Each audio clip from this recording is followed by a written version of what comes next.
Assalamualaikum warahmatullahi wabarakatuh.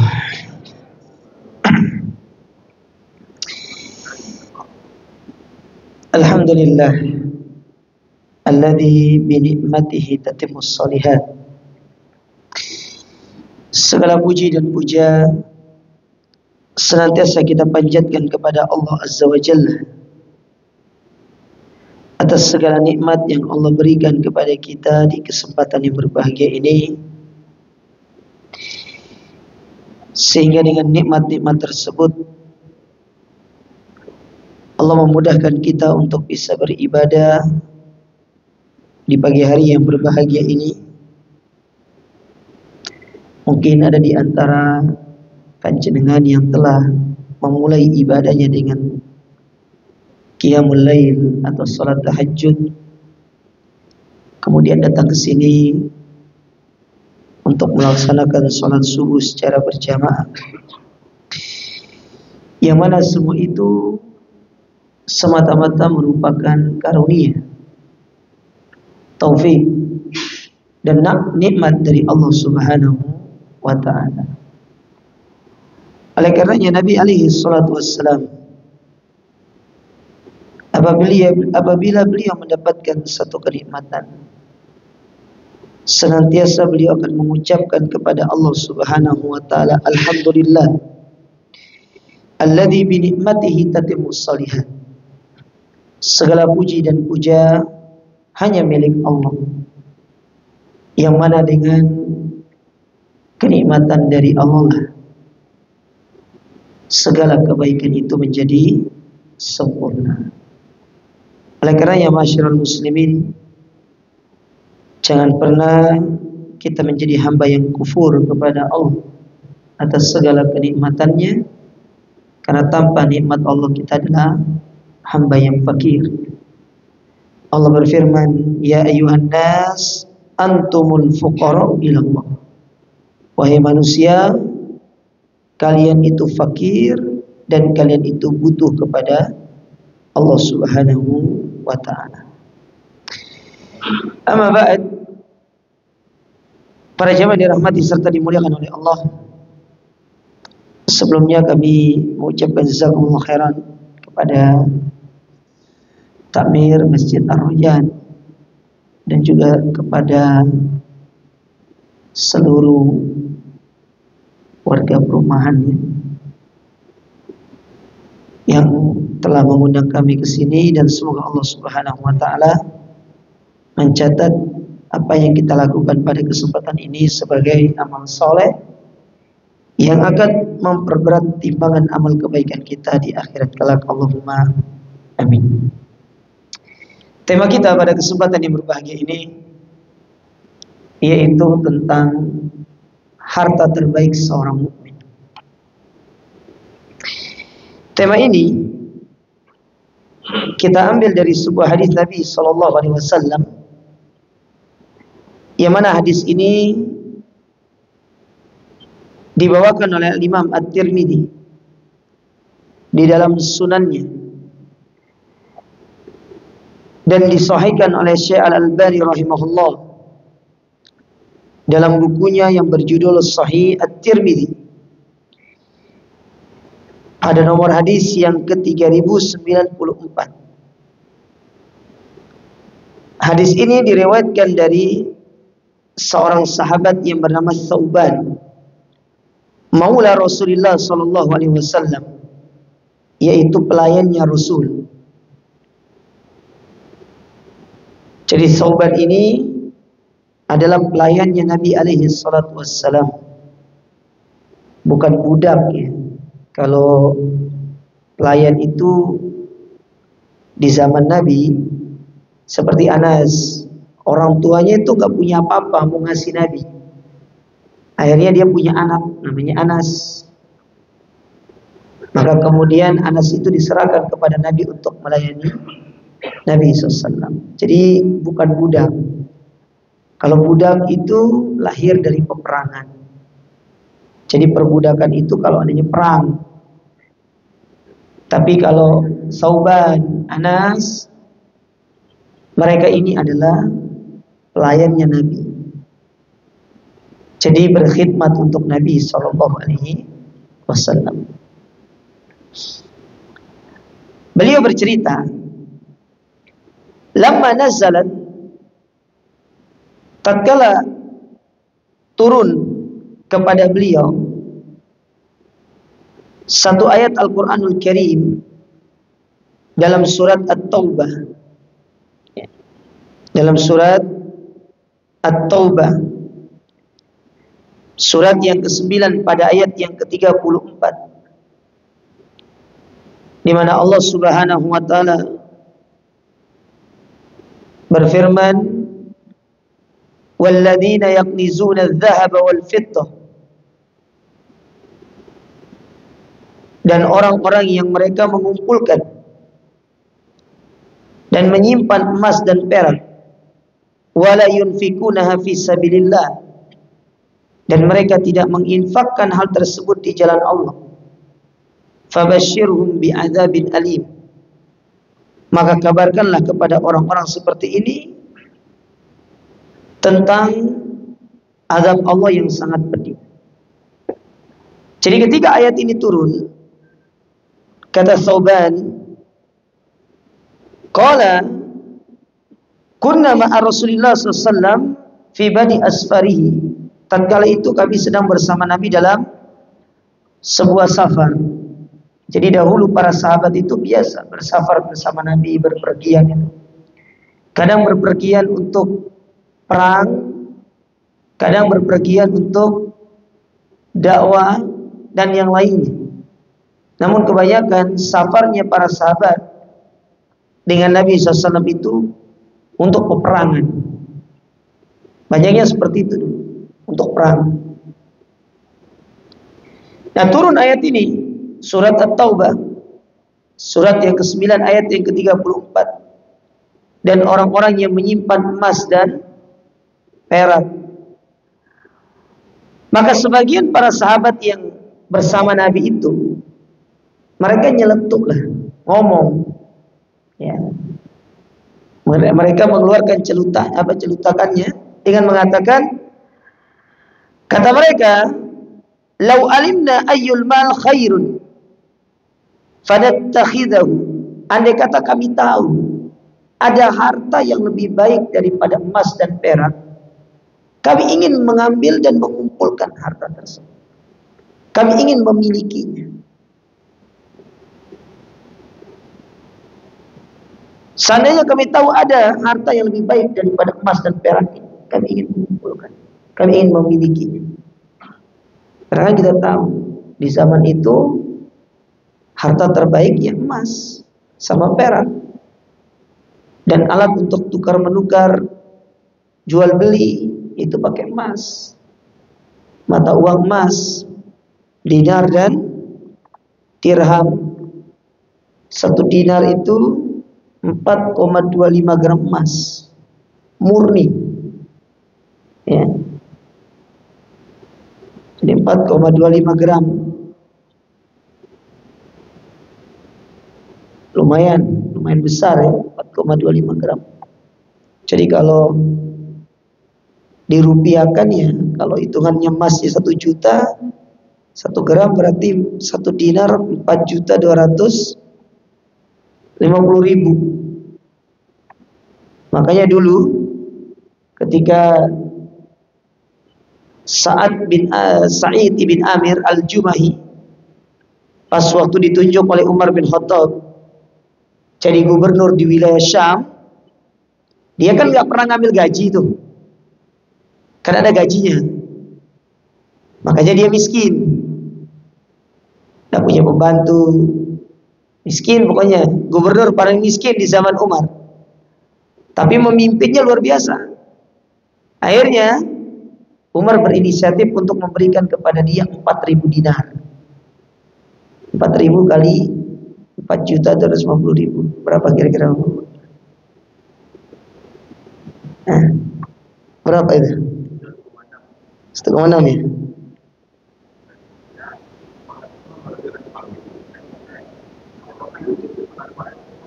Berapa? 16 atau 17? 16. Sekitar itulah. Dikasih.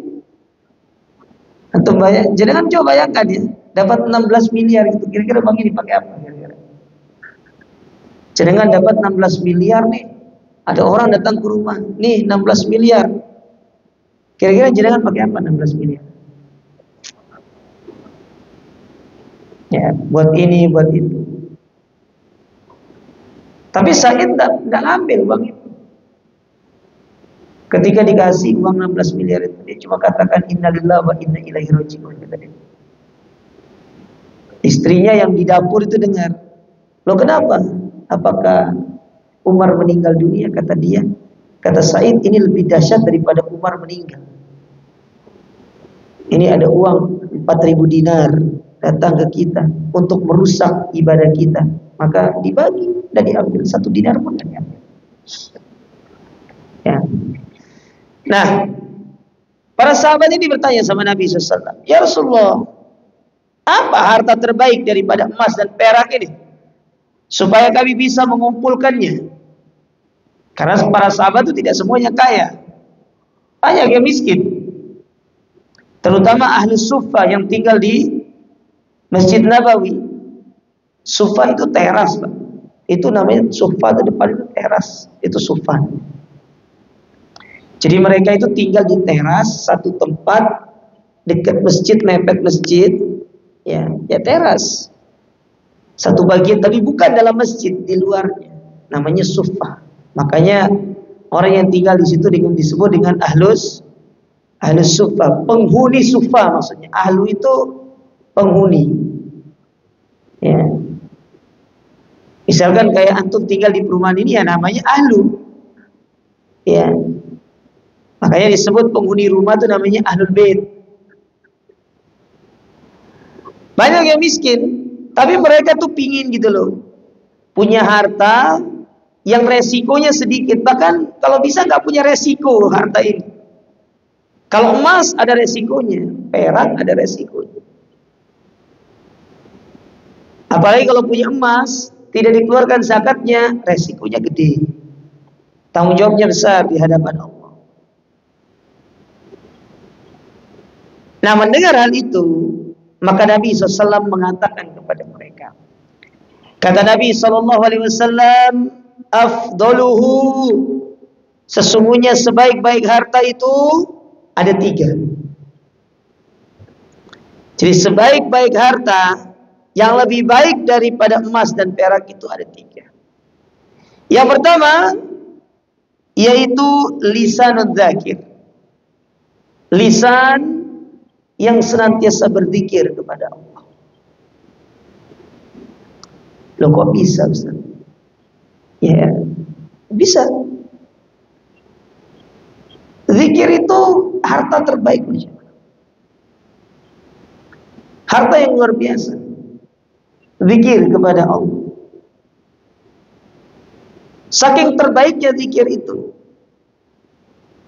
para ulama diantaranya Syekhul Islam Ibnu Taimiyah, beliau pernah mengatakan dalam sebuah ungkapannya, kata beliau, az-zikru lil qalbi, zikir bagi hati, kalma'i lis samak, itu bagikan air bagi ikan. Wa kaifa yakunu as-samaku idza ukhrija minal ma'? Pertanyaannya, kira-kira gimana kondisi ikan apabila ikan itu dikeluarkan dari air? Saya mau tanya jenengan. Ini ikan lah, hidupnya di air kan? Jenengan keluarkan dari air. Kira-kira gimana kondisi ikan? Mati. Ya zikir bagi hati itu seperti itu. Seperti ikan yang membutuhkan kepada air, karena air itu adalah habitat hidupnya. Maka hati manusia ketika tidak pernah diberikan zikir, tidak pernah diberikan nutrisi berupa zikir, mati. Dan nanti akan ada kaitannya dengan poin yang kedua. Oleh karenanya para ulama ketika menyebutkan tentang zikir, apa sih pengertian zikir itu? Mereka mengatakan zikir itu secara istilahnya terbagi menjadi 3 jenis. Jenis yang pertama, zikir bil qalb, zikir dengan hati. Apa di antara bentuk zikir dengan hati? Di antaranya seperti jenengan bersyukur dengan hati jenengan ketika dapat nikmat. Makanya ada poin yang kedua saya bilang tadi. Kemudian senantiasa bersandar kepada Allah dari sisi hatinya, menyandarkan seluruh urusannya kepada Allah.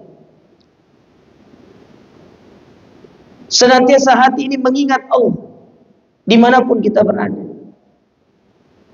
Dan di antara bentuk zikir hati yang sekarang ini perlu untuk ditanamkan, menjauhkan hati itu dari cinta terhadap dunia. Ketika jenengan itu menjadikan hati jenengan tidak cinta dunia, itu bentuk berzikir kepada Allah. Tapi ketika hatinya condong kepada cinta terhadap dunia, berarti itu tanda hatinya itu jauh dari zikir kepada Allah. Dan banyak ya zikir-zikir hati itu, termasuk rasa takut kepada Allah, rasa benci, rasa cinta yang dibangun atas dasar karena Allah. Itu bagian seorang berzikir. Nah, itu jenis yang pertama. Jenis yang kedua,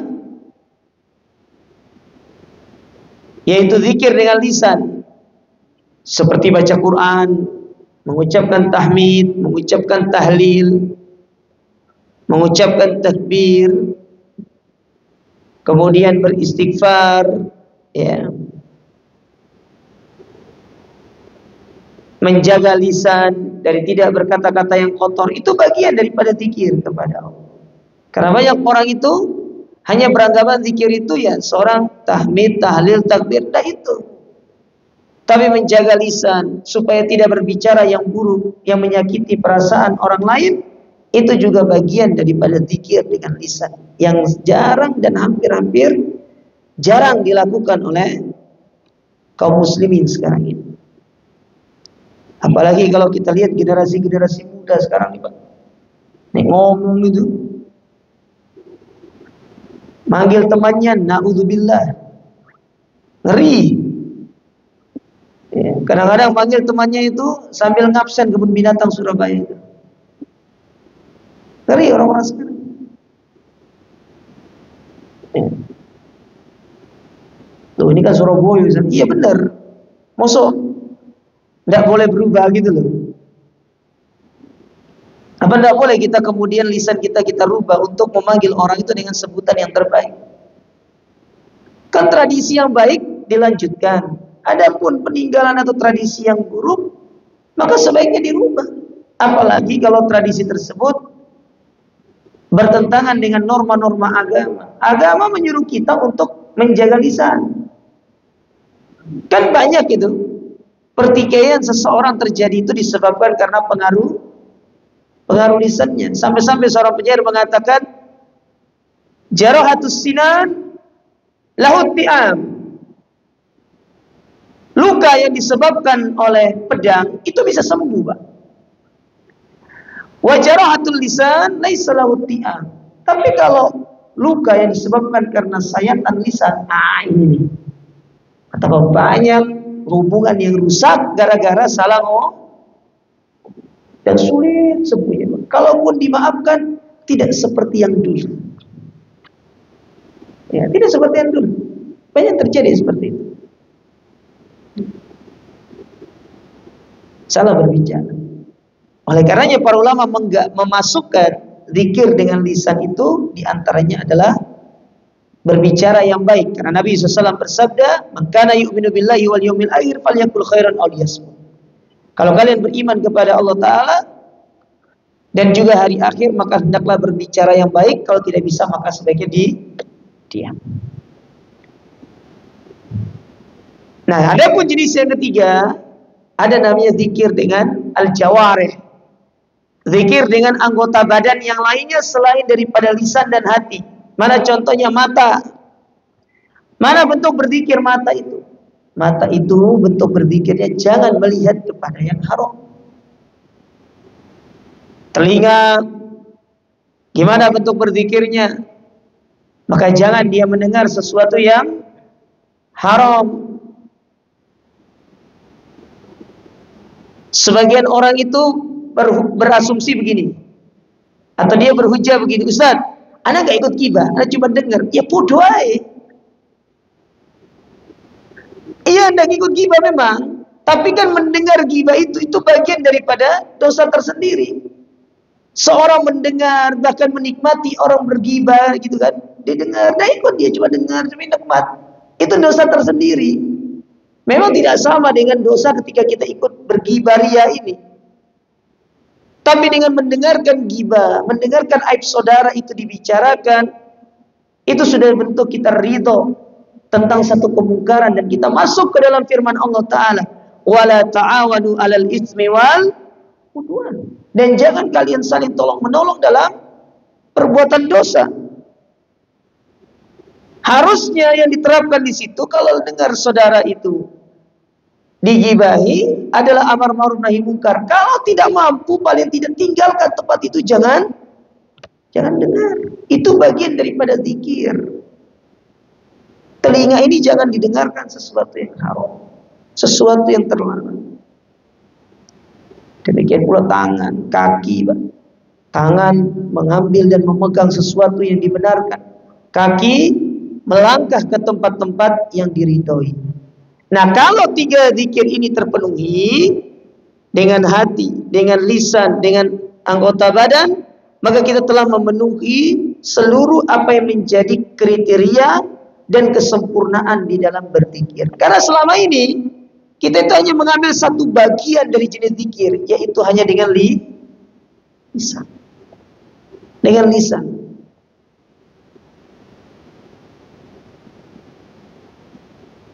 Hanya satu bagian dengan lisan saja. Padahal ada dengan hati, ada dengan anggota badan yang lainnya. Tapi kembali ke zikir ini, jemaah. Kenapa zikir itu disebut sebagai harta terbaik? Maka disebutkan oleh Allah Subhanahu wa taala di dalam Al-Qur'an,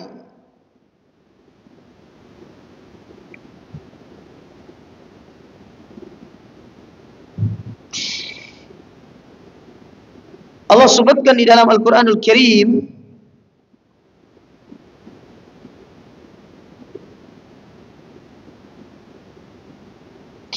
di dalam surat Ar-Ra'd pada ayat yang ke-28. Dalam surat Ar-Ra'd, yaitu surat yang ke-13 pada ayat yang ke-28, kata Allah Subhanahu wa taala, alladzina amanu wa tatma'innu qulubuhum bidzikrillah, dan orang-orang yang beriman dan hati mereka itu tenang dengan mereka berzikir kepada Allah. Ala bidzikrillahi tatma'innul qulub. Maka ketahuilah bahwasanya dengan berzikir itulah sebab hati menjadi tenang.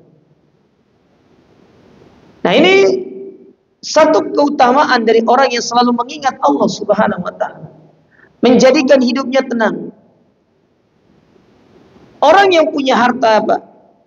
Punya uang, punya emas, punya perak, belum tentu dia tenang. Karena dalam dirinya itu pasti khawatir uang ini hilang, uang ini dia kena tipu. Ya, bisa jadi nanti kalau dia nyimpan di satu bank, banknya khawatir juga bangkrut, bisa banyak hal. Ya. Jadi banyak hal yang dirasakan ketika kita ini memiliki harta. Makanya Imam Syafi'i mengatakan, beliau pernah mengatakan dalam bait syairnya, lastu aras sa'ada bi jam'i mal. Aku tidak pernah mendapati kebahagiaan itu ketika seorang itu benar-benar dia dapatkan dengan harta yang banyak. Kita katakan bisa orang itu bahagia dengan harta, tapi bukan kebahagiaan yang sifatnya hakiki. Apalagi kalau dia itu punya harta tapi tidak dibarengi dengan poin yang kedua tadi nanti, yaitu poin yang berkaitan dengan dia bersyukur dengan apa yang dia miliki. Tidak pernah puas, selalu merasa kurang, Sampai akhirnya kemudian bagaimana cara untuk memuaskan hawa nafsunya. Dia tidak peduli lagi nanti. Mau perkara yang haram, perkara yang halal, sikat semua. Yang penting banyaknya. Tidak dilihat secara keberkahannya. Itu yang banyak terjadi. Kita belajar dari Qarun. Kenapa Qarun kemudian diceritakan oleh Allah Ta'ala di dalam Al-Quran? Untuk kita mengambil pelajaran sebagai gambaran orang-orang yang Allah berikan harta tapi tidak dibarengi dengan dia mengingat Allah, tidak dibarengi dengan dia dekat dengan Allah Subhanahu wa taala dengan harta tersebut, makalah jadi harta itu menjadi penyiksa buat dia, menyiksakan dia. Menyiksa hatinya. Khawatir hilang begini segala macam. Akhirnya kalau ada uang di rumah, nanti disimpan di dalam brankas, brankasnya itu bisa dibuka pakai scanner matanya. Ngeri. Dengan kunci kombinasi. Sudah gitu beli brankas yang anti api. Biar gak kebakar. Saking segitunya.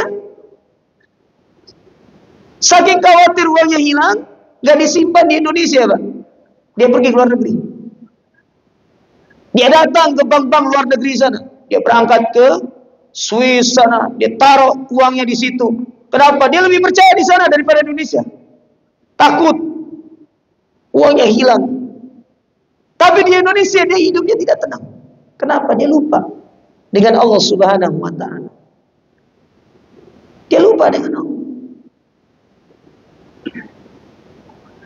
Makanya ketenangan itu dan kebahagiaan yang hakiki itu ketika seorang itu dekat dengan Allah Subhanahu wa taala.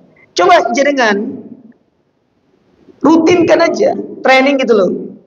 Training jenengan itu datang sholat ke masjid berjamaah 5 waktu 1 bulan. Itu ada kesenangan tersendiri gitu loh. Kita dekat dengan Allah, kita datang ke masjid Allah, kita datang ke rumah Allah. Bayangkan kita masuk ke rumah itu, ke rumah Allah Ta'ala dengan mengatakan, ya Allahumma ftahli abwaaba rahmatik, ya Allah bukakanlah pintu rahmatmu kepadaku. Kita meminta rahmat Allah dalam segala hal. Sampai kita masuk, kita ibadah, kita menunggu datangnya waktu sholat, kita sambil berzikir kepada Allah, keluar-keluar, paling tidak Allah memberikan ketenangan hati kepada kita. Itu suatu nikmat yang luar biasa. Pikiran-pikiran dinetralkan sama Allah Ta'ala. Antum bayangkan orang yang jauh dari Allah Ta'ala, cara berzikir kepada Allah, tidak ingat Allah, Pak. Setiap hari hanya dunia yang diingat.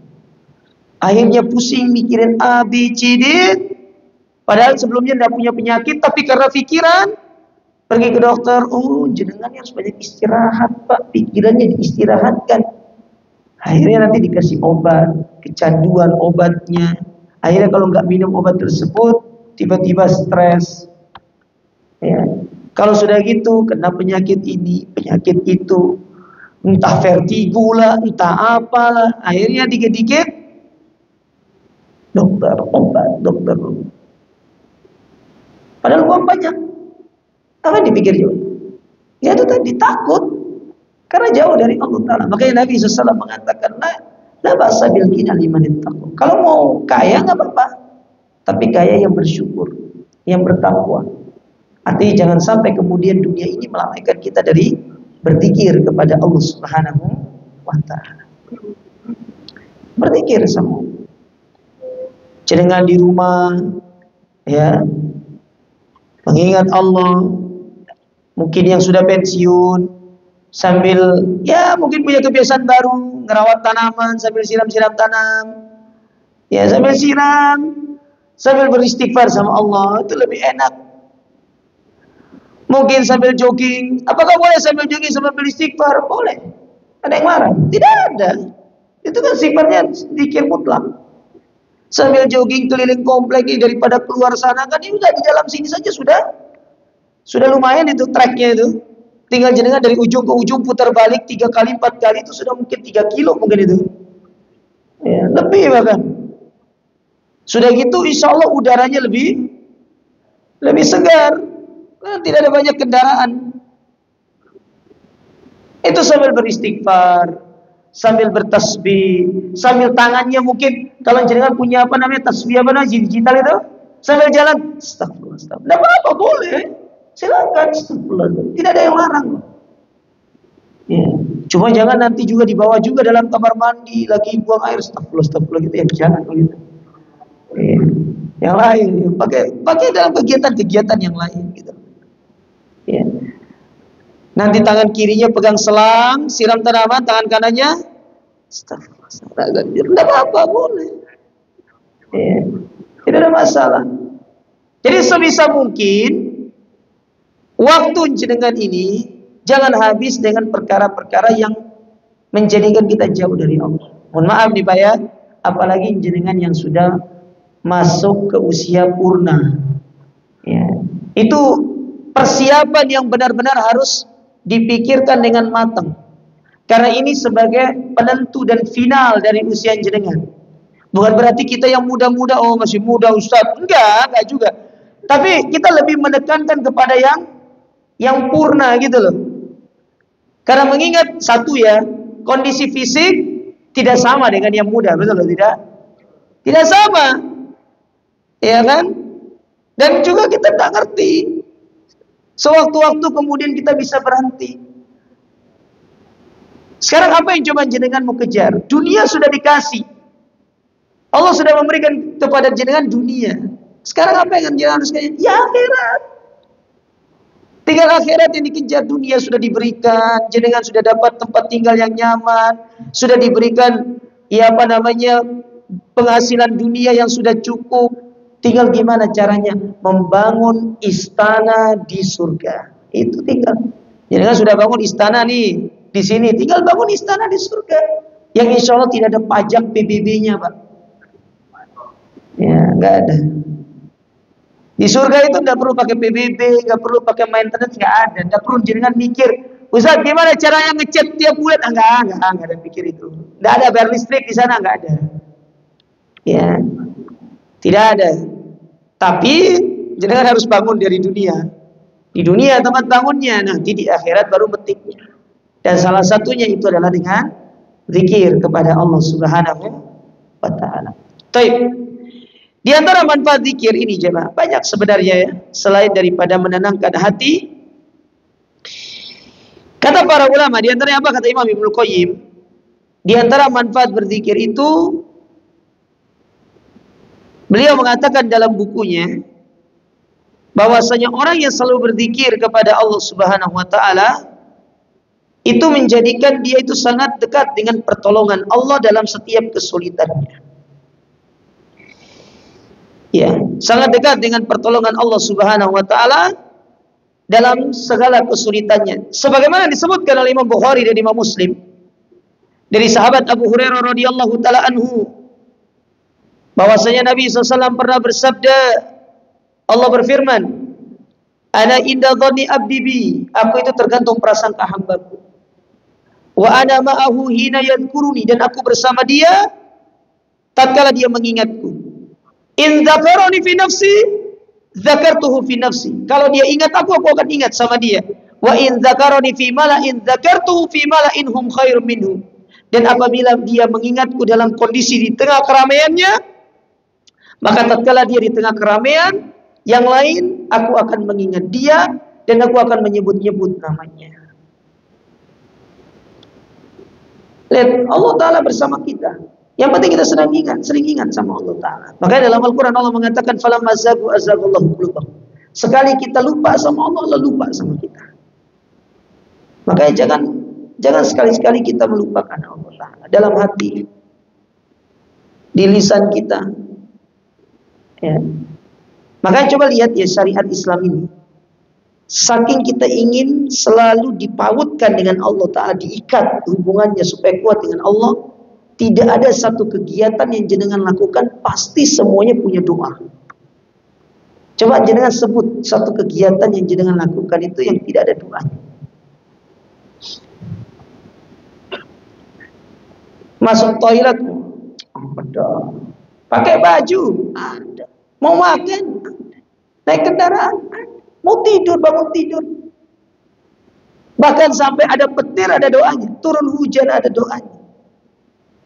Naik turun kendaraan ada doanya. Sampai ketemu tanjakan, ketemu turunan ada Ada doanya. Itu saking kita disuruh sangat dekat dengan Allah. Karena pada hakikatnya kita tidak bisa lepas dari Allah Ta'ala itu. Makanya kenapa di dalam setiap aktivitas-aktivitas kita selalu ada doanya. Itu sebagai bentuk kita mengaitkan hubungan kita supaya hati kita tetap berzikir kepada Allah Subhanahu wa Ta'ala. Kita kan beda, Pak. Kalau sudah ketemu gunung, ingatnya lagu zaman dulu. Ya. Ya kan? Apa lagu zaman dulu itu kan? Naik-naik ke puncak gunung tinggi-tinggi kan? Kalau ketemu tanjakan, ada zikirnya. Baca Allahu Akbar. Kalau ketemu turunan, baca Subhanallah. Kan begitu. Ketika kita sampai di satu tempat, yang mana tempat tersebut jenengan baru pertama kali datang, ada doanya.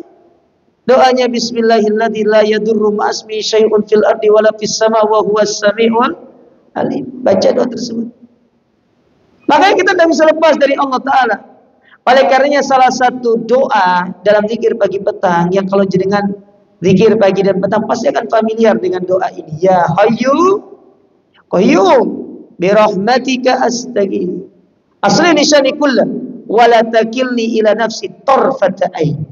Wahai yang maha hidup dan maha berdiri sendiri, dengan rahmatmu aku memohon perlindungan kepadamu. Perbaikilah segala urusanku. Nah, yang paling penting yang ujungnya. Dan jangan engkau timpakan urusan itu kepada diriku meskipun hanya sekejap mata. Kita butuh kepada Allah. Dan itu bisa diupayakan dengan selalu berzikir. Lisan ini selalu menyebut-nyebut nama Allah.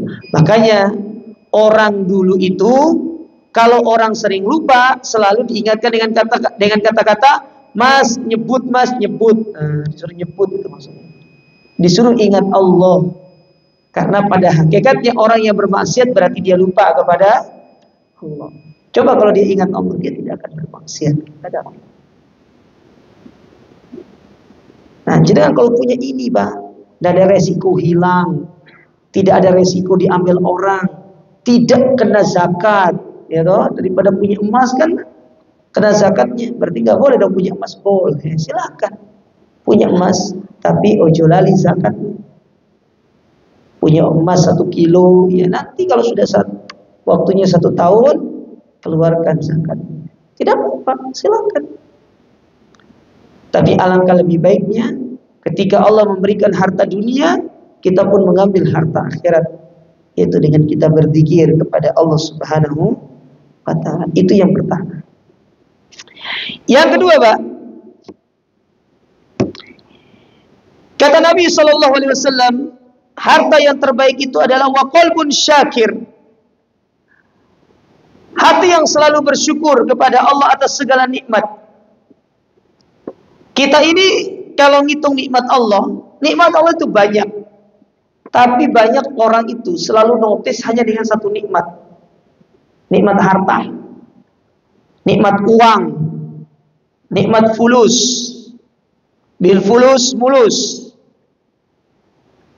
Tidak punya fulus, mampus.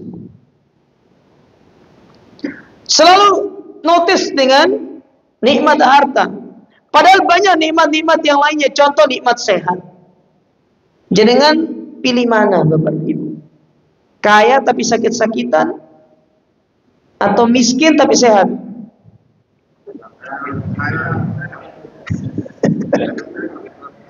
Saya sudah tahu jawabannya.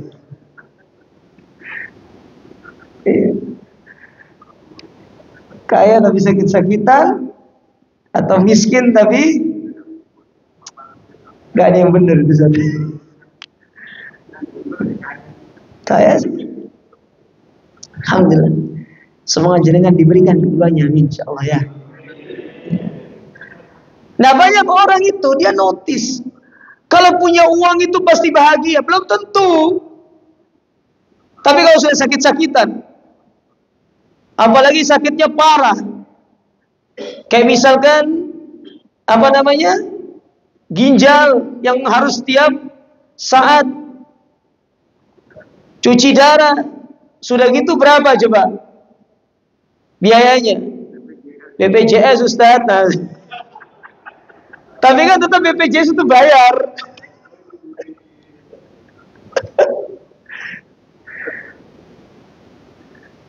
Tetap BPJS itu bayar. Subhanallah. Ada cerita, Pak. Cerita ini di Medina. Saya dapat cerita ini dari seorang syekh. Dia cerita, pernah di Medina itu ada seorang yang memiliki syuko. Syuko itu ya sejenis apartemen lah. Tapi apartemennya nggak tinggi-tinggi. Jangan bayangkan ya apartemen di sini tuh seperti di sana. Kan di Medina itu punya peraturan bangunan itu tidak boleh lebih tinggi daripada menara Masjid Nabawi. Itu di Medina. Makanya jenengan kalau lihat hotel Medina rata-rata sama kan tingginya kan? Berbeda ketika di Mekah. Mekah kan tinggi-tinggi. Apalagi kalau jenengan pergi ke Riyadh. Ya. Di Medina punya peraturan. Ya, jadi gubernurnya itu memberikan peraturan tidak boleh bangunan itu lebih tinggi daripada menara Masjid Nabawi. Nah, dia ini, orang ini, Pak. Dia punya 10 apartemen. Disewakan semua. 10. Ya. Dia punya 10 apartemen disewakan. Subhanallah. Dia punya penyakit. Penyakit yang berat. Dia berobat di Saudi nggak bisa. Ya. Kemudian dia pergi ke Eropa. Kalau nggak salah waktu itu dia cerita, saya itu cerita terbang ke Jerman. Nggak bisa. Cari pengobatan yang lain. Sampai akhirnya 10 apartemen itu habis dijual. Lihat. Dari situ kita tahu ya. Betapa orang itu ingin sehat. Meskipun harus menghabiskan uang. Namun terkadang kita dapat di banyak orang. Dia nggak apa-apa sakit. Yang penting banyak uang. Akhirnya ketika dia kerja itu lebih daripada kapasitas tubuhnya. Sehingga menyebabkan dia sakit-sakitan.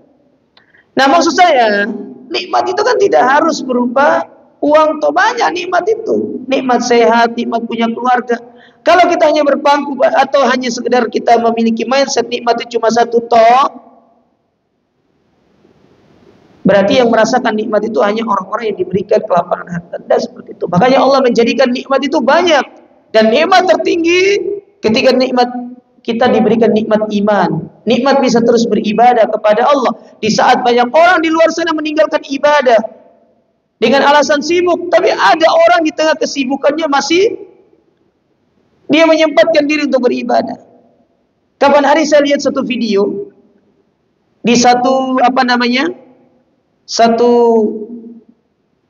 perusahaan PT pokoknya bergerak di bidang alat berat gitu loh. Di situ ditaruh di istilahnya itu ya? Pokoknya tempelan-tempelan untuk mengingatkan pegawainya. Kan biasanya kan utamakan keselamatan kerja kan begitu kan, biasanya kan kalau di tambang-tambang kan ada seperti itu. Utamakan keselamatan kerja. Kalau dia nambah, Pak, utamakan sholat dan keselamatan kerja. Jadi setiap waktu sholat pegawainya disuruh berhenti. Pernah dia diwawancara. Berapa kerugian yang dihasilkan ketika karyawan itu berhenti sholat dan mesinnya dimatikan untuk sholat hanya 15 menit. Kata dia kerugiannya ya sekitar 50 sampai 75 juta. Tapi itu lebih baik daripada kami rugi di akhirat, kata dia. Nah, ngeri orang seperti ini. Ini nggak banyak orang seperti ini. Lebih baik kami rugi di dunia segitu tapi daripada kami rugi di akhirat.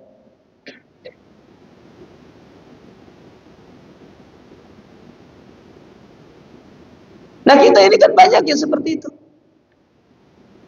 Saking kita lupa dengan nikmat yang sudah Allah berikan kepada kita yang banyak, sampai kita pun akhirnya rakus untuk mengejar. Apa sih? Kita sudah punya segalanya. Itu Allah sudah kasih banyak kepada kita.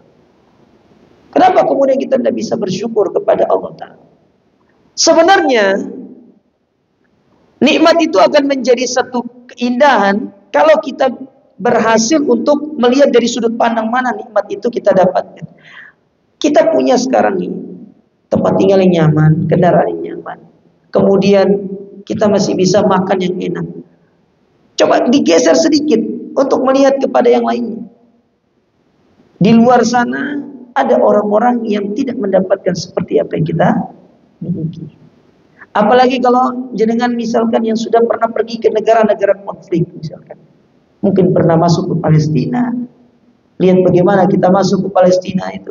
Border demi border kita lewati, checkpoint demi checkpoint yang diterapkan oleh orang-orang Israel. Ya. Takut mereka. Takut. Kita lihat bagaimana kehidupan mereka. Saudara-saudara kita yang jangankan mau mikir, mereka tidak pikir menu makan itu apa hari ini, bukan mikirin menu, Pak. Yang mereka pikirkan hari ini tuh mau makan apa, dan yang dimakan. Kalau kita kan bukan mikirin mau makan apa, banyak yang mau dimakan, tapi pusing menunya apa hari ini, mau pilih makan di mana. Kalau mereka itu makan apa? Nah, seandainya kita bisa mengambil pelajaran dari kondisi seperti itu yang bisa menjadikan kita lebih bersyukur dengan apa yang kita miliki.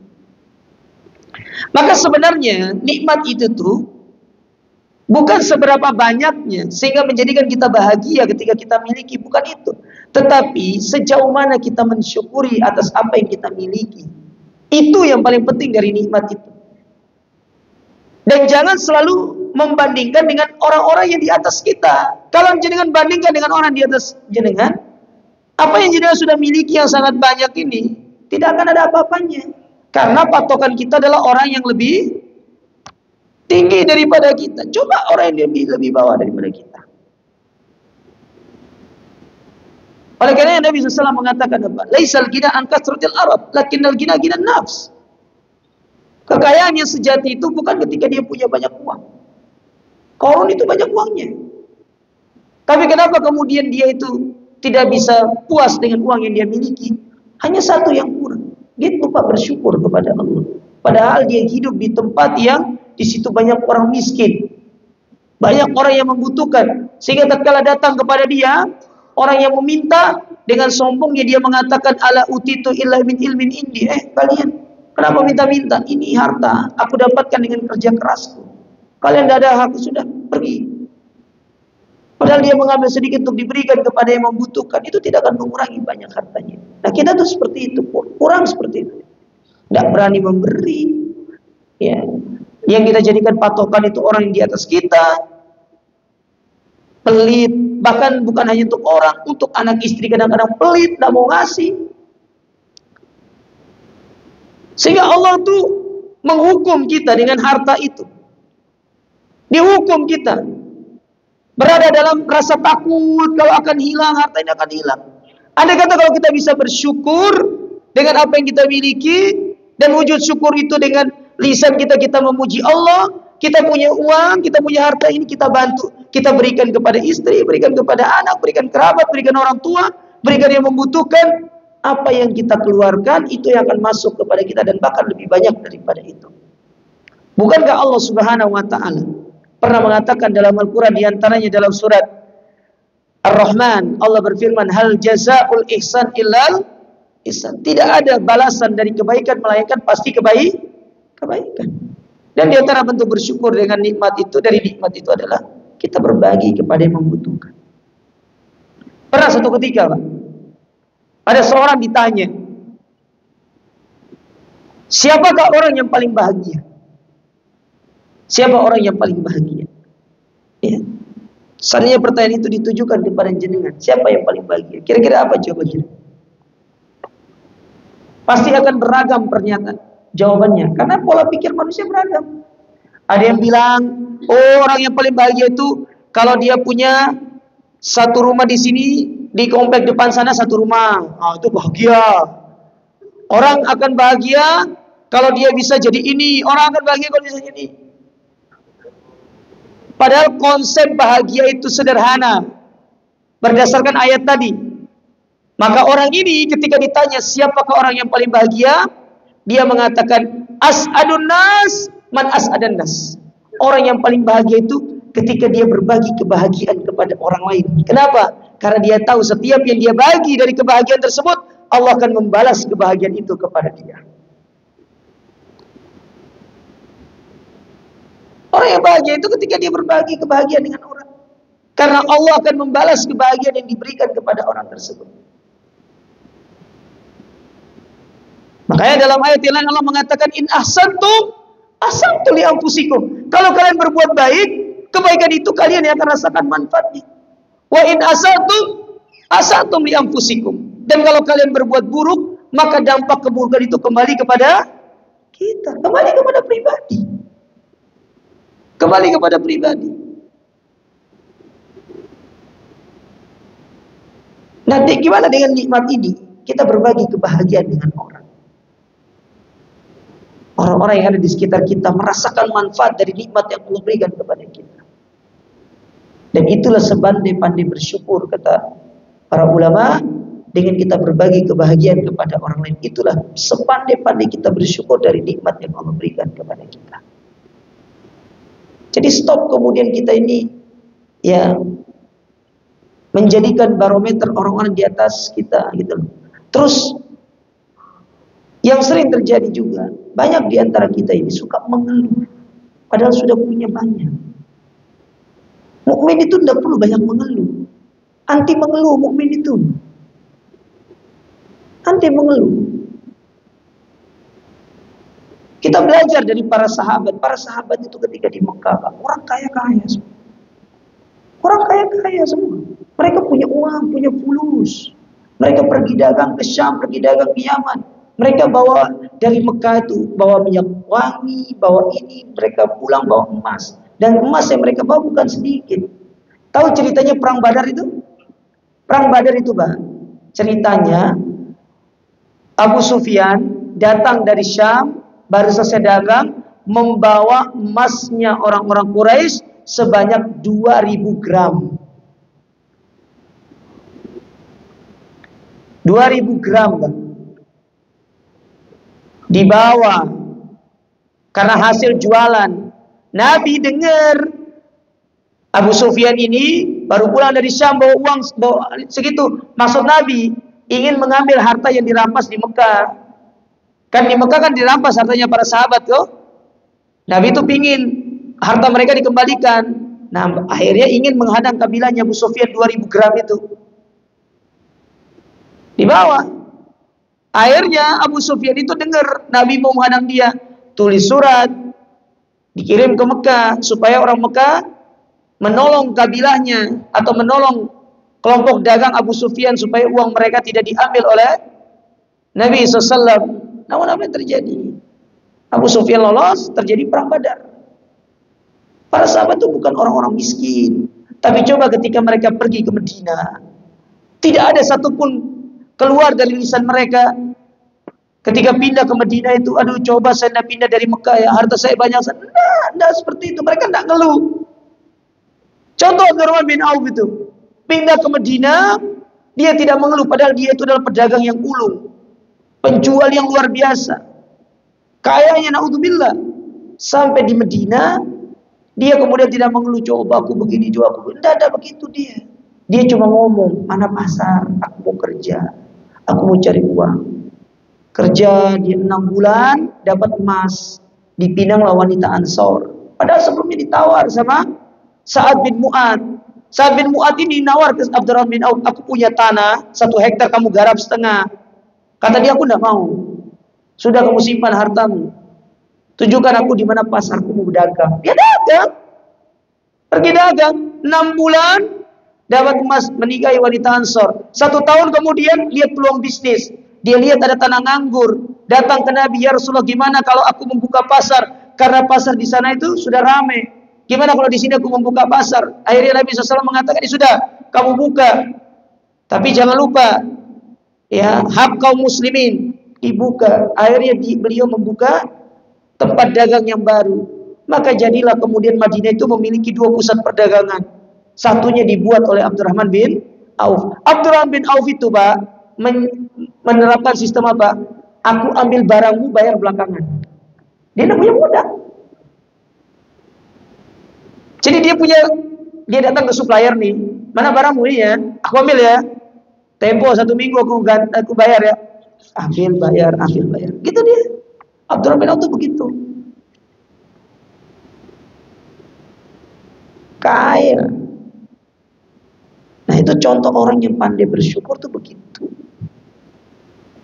Kita ini kebanyakan mengeluh, padahal nikmat sudah banyak. Ya. Ngeluh A, ngeluh B, ngeluh C, segala macam. Sudah gitu ngeluhnya di media sosial pula.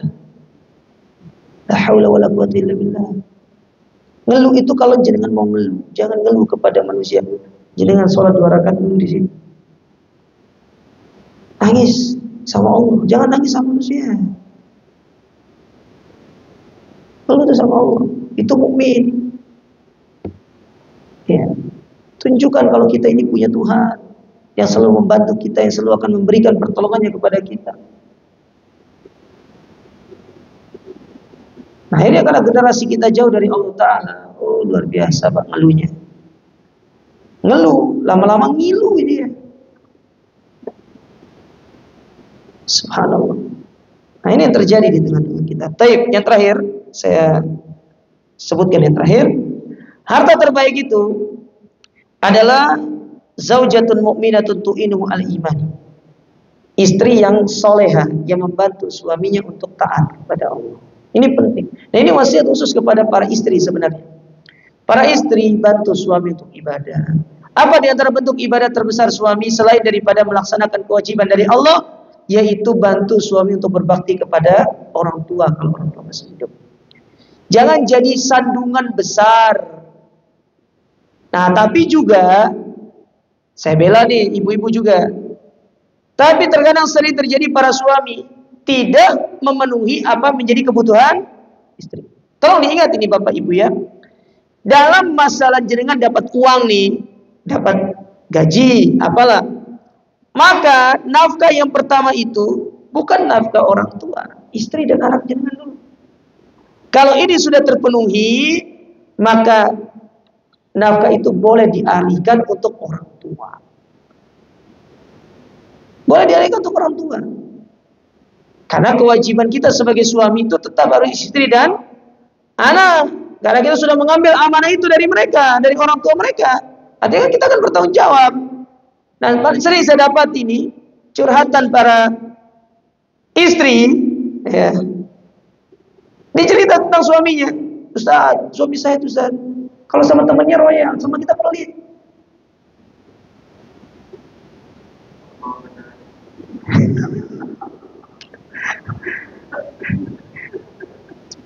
Sama temannya royal Ustaz, sama kita pelit. Sampai ada istri yang ngomong begini, Ustaz, Anda kalau sama suami itu ngajak makan di luar itu, ya Allah dibatasi. Tapi saya pernah dapat kabar, suami saya kalau sama temennya benar-benar royal, sampai-sampai bilang sama waitersnya itu, Mbak open bill ya. Kalau sama saya nggak pernah open bill Ustaz. La haula wala quwwata.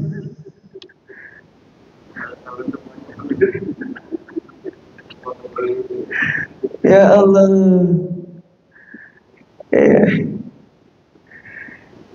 Nah, padahal sebenarnya ketika kita memenuhi kebutuhan mereka, para istri dan anak kita itu luar biasa.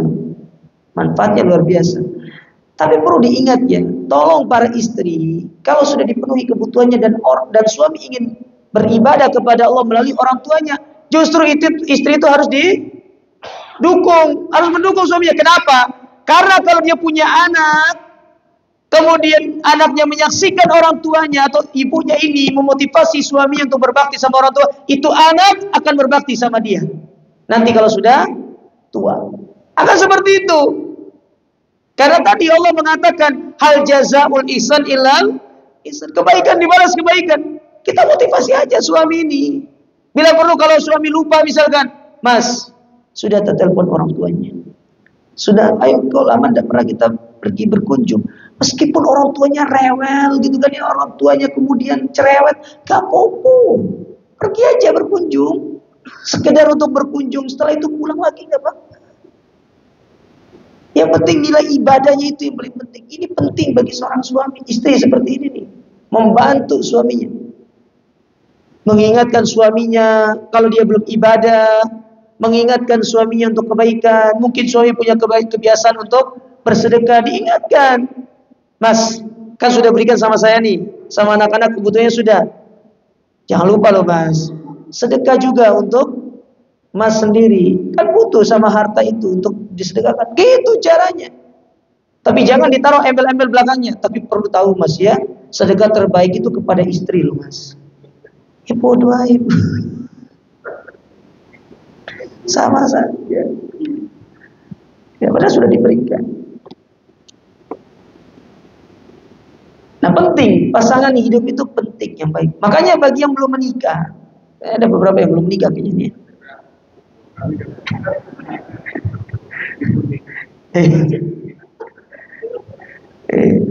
Makanya yang belum menikah itu kalau bisa cari istri yang soleh.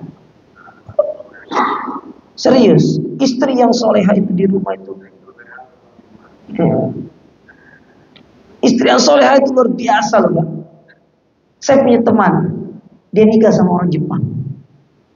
Jepang muslim. Soleha dia.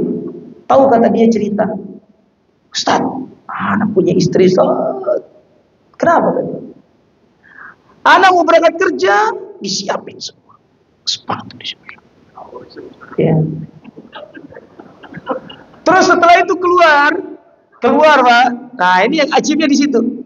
Dia keluar, istrinya akan berdiri. Dia berdiri depan rumah itu istrinya. Dia nunggu suaminya sampai keluar, hilang dari pandangan, baru masuk ke dalam rumahnya. Belum anaknya sudah banyak. Bukan banyak baru, dia anaknya sudah banyak.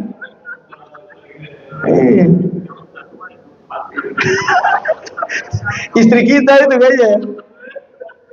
Tapi kan memang ada di sana begitu kan ya?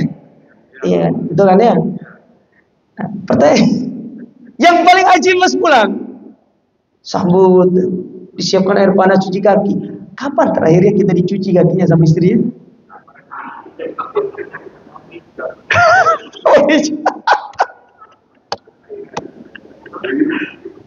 Iya.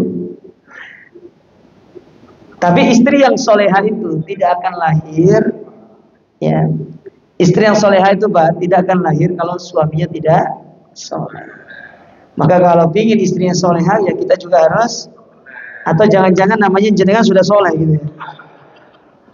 Siapa yang Pak Soleh? Ada Pak Soleh di sini?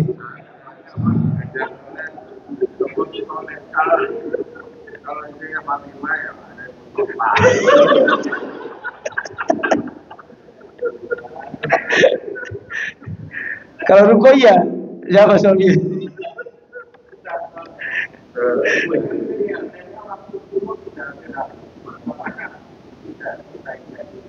Loh, justru waktu syuruk itu Pak, sekarang yang bagus. Sekarang yang bagus. Kalau baru keluar itu, waktu syuruk itu yang sebenarnya yang afdol itu awal duha itu yang bagus Pak. Itu yang terbaik waktu syuruk sebenarnya. Kalau baru keluar mataharinya, justru kita dilarang untuk sholat. Justru sekarang ini waktu yang afdol untuk sholat ini 5.30. Ini saya mau tutup soal. Iya. Iya. Jangan keliru ya dengan waktu syuruk ya. Jangan keliru dengan waktu syuruk. Justru ini yang terbaik waktu syuruk itu. Meskipun jangan sholat nanti jam 6, itu masih dihitung sebagai waktu syuruk. Jangan keliru dengan waktu syuruk ya. Karena waktu syuruk itu dikhilafkan oleh para ulama. Apakah dia awal duha atau bukan? Itu dikhilafkan. Tapi pendapat yang kuat, waktu syuruk itu adalah awal duha. Dan kemudian kalau ingin jangan sholat duha nanti jam 10:30, boleh. Karena waktu duha yang paling afdal itu adalah 10:30. Banyak orang sholat duha jam 9. Nah. Yang paling bagus tuh mendekati waktu zuhur. Seperti sholat malam. Sholat malam itu yang afdal itu bukan di awal waktu, tapi di akhir malam. Ya. Ini sebenarnya saya ingin ngajarin jenengan juga terkait masalah waktu syuruk. Maka saya tanya sama takmir, berapa menit setelah syuruk? Berapa menit? Dikasih, oh iya, bismillah. Karena saya kalau di Ibrahim di sana, saya selalu ajarkan syuruk itu jangan di awal waktu, tapi lebih baik matahari sudah seperti ini, itu waktu yang bagus. Dan itu penjelasan yang paling kuat dari para ulama. Tapi mungkin ini ya yang bisa kita sampaikan. Ya, 3 harta terbaik yang mungkin jangan bisa upayakan untuk dimiliki. Ya, lisan yang selalu bersyukur, berzikir, hati yang selalu bersyukur, dan yang paling penting pasangan hidup yang soleha, ya, pasangan hidup yang soleha. Ya, semoga Allah Subhanahu Wa Taala memberikan kita ketiga hal tersebut. Ya, kalau kata beliau tadi, kalau istrinya Fatimah, namanya siapa Pak? Mustafa. Tapi wallahu a'lam bishawab. Kita akhiri. Subhanakallahumma rabbana bihamdika, asyhadu an la ilaha illa anta, astaghfiruka wa atubu ilaik. Wassalamualaikum warahmatullahi wabarakatuh.